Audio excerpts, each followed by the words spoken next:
Assalamu alaikum wa rahmatullahi wa barakatuhu, dear brothers. This Islamic daily routine I am about to share with you is life-changing. Imagine starting your day in a way that's not just about ticking off tasks, but filling your hours with real, tangible blessings, removing the mental fog, getting out more of your day out of the same time, more barakah from Allah Azza wa Jal. This morning routine has the potential to transform your mind and your body, insha'Allah, and to make you more aware of Allah's presence in your moments and in your day. It's about more than being a productivity machine. It's about operating at peak performance in your mental, emotional, and spiritual life. But I have to warn you, this routine only works if you have the bravery and courage to commit to it and to be present while you do it. Do not skip. Do not be weak. Number 1, perform your morning prayers. The only way to get ahead of everyone else is to start your day the right way, and that means waking up early for Fajr. It is the first victory of the day. Have a firm and resolute intention to wake up every day for Fajr. Not to mention, it is a major sin to sleep through Fajr. Rather than that, build your sense of purpose. Wake up early, face the day, and bring yourself closer to Allah. Don't be like those who are afraid to wake up early, attached to their warm, comfortable beds. Many of them are even weightlifters and athletes who lift heavy weights and in the morning are too weak to lift a blanket off of themselves. This is the wrong mentality. You should get comfortable with being uncomfortable.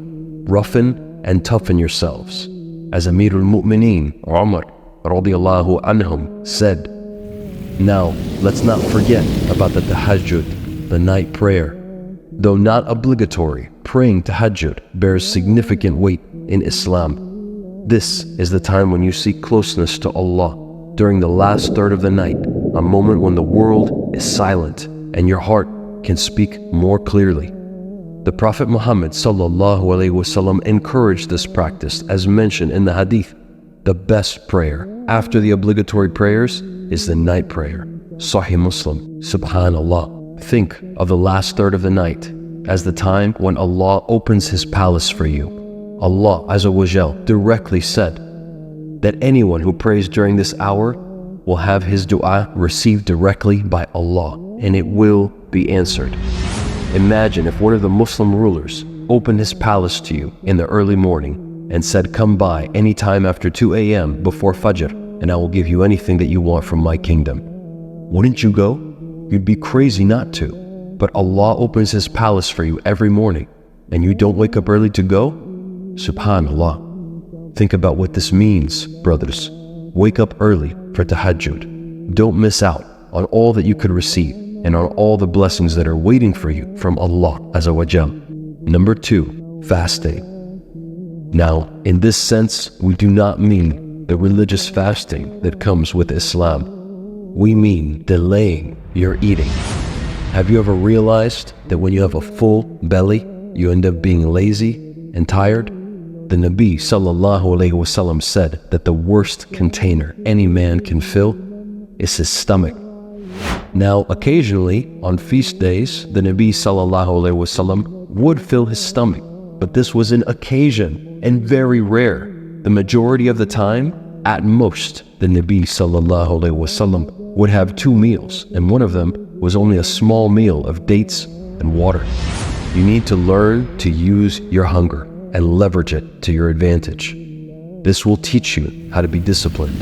It will teach you to be self-controlled, and it will help you to forge your mindset and force you to achieve your goals.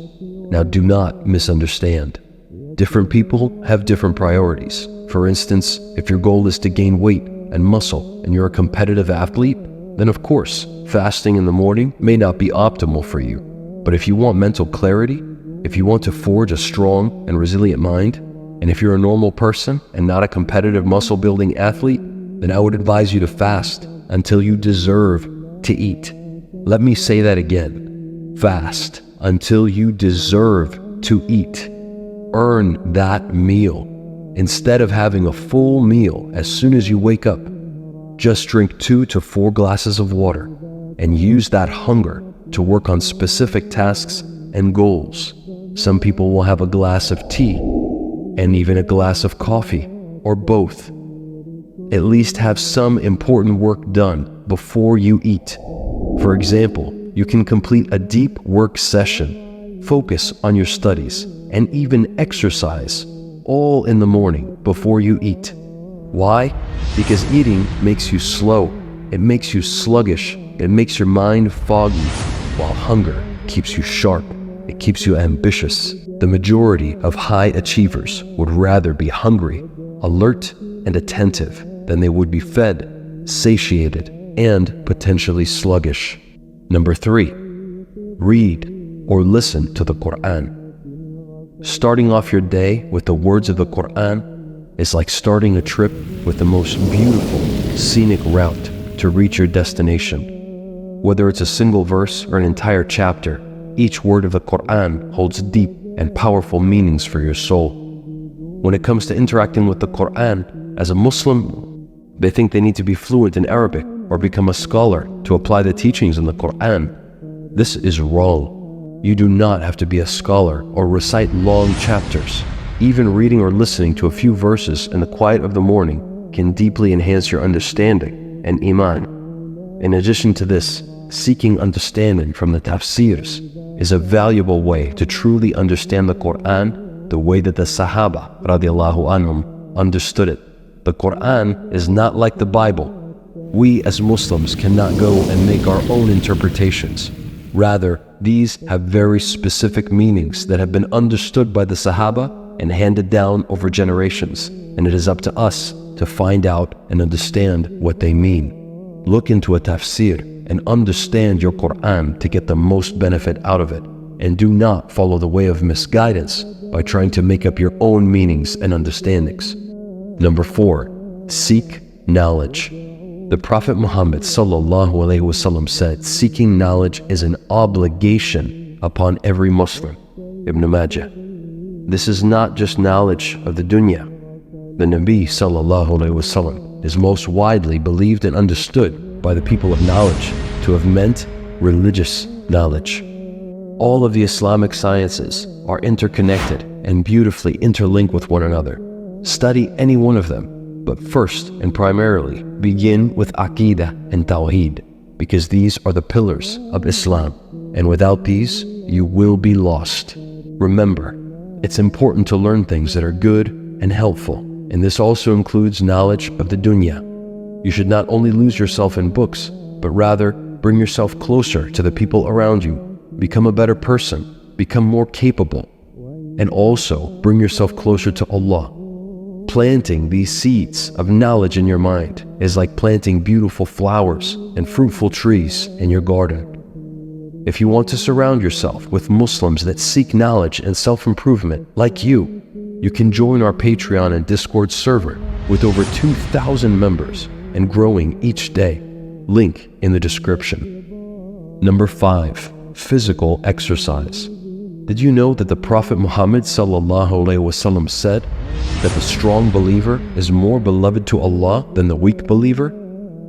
He encouraged us to be strong and active, to wrestle, to ride horses, to know how to fight, to use archery, to run and swim. He showed us being physically fit helps us in so many ways. Now, this doesn't necessarily mean you have to enter a competition, lift heavy weights, or run a marathon. It's about doing simple things that can make a difference, especially when you're starting out. Think of your body as a vehicle, like a car that you drive every day. For the car to run smoothly and take you places, you need to take good care of it, right? Well, the same goes for your body. Taking care of it and keeping your blood flowing is not just good for you. It's part of what Islam teaches us. Know this. Taking care of your body is not just about looking good or being fit. It's about being capable. It's about being ready to protect yourself, your wife, your kids, your family. If an emergency comes, are you ready to answer the call? It's about respecting the amana that Allah has given you, whether it's stretching, walking, calisthenics, weightlifting, high-intensity interval training, or any other exercise. Find what you enjoy and make it a part of your morning routine, and then add on to it little by little, increasing your fitness and decreasing your laziness and your weakness. Number 6, eat a nutritious meal. The Prophet Muhammad ﷺ taught us to eat in moderation and to choose foods that are good for us and halal. You'll need to fuel your body and mind with a nutritious meal once you break your fasting. In the previous step, we compared the human body to a vehicle, where physical exercise is a way to take care of your body, just as a vehicle needs maintenance to run smoothly.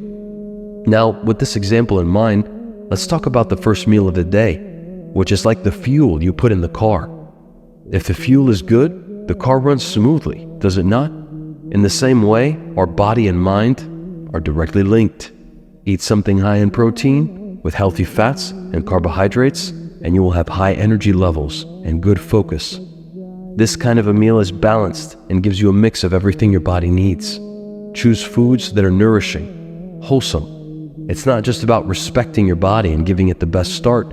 You also follow the sunnah, and that will nourish your mind and your spirit, inshaAllah. So, tomorrow morning, think about what you're eating and make a choice that's good for both your body and your mind. If you want this message to reach more Muslim men, like this video and subscribe to the channel. Write BraveDeen at the end to let me know you made it. May Allah reward you for your efforts, brother. Until next time, stay brave and steadfast. Assalamu alaikum wa rahmatullahi wa barakatuh.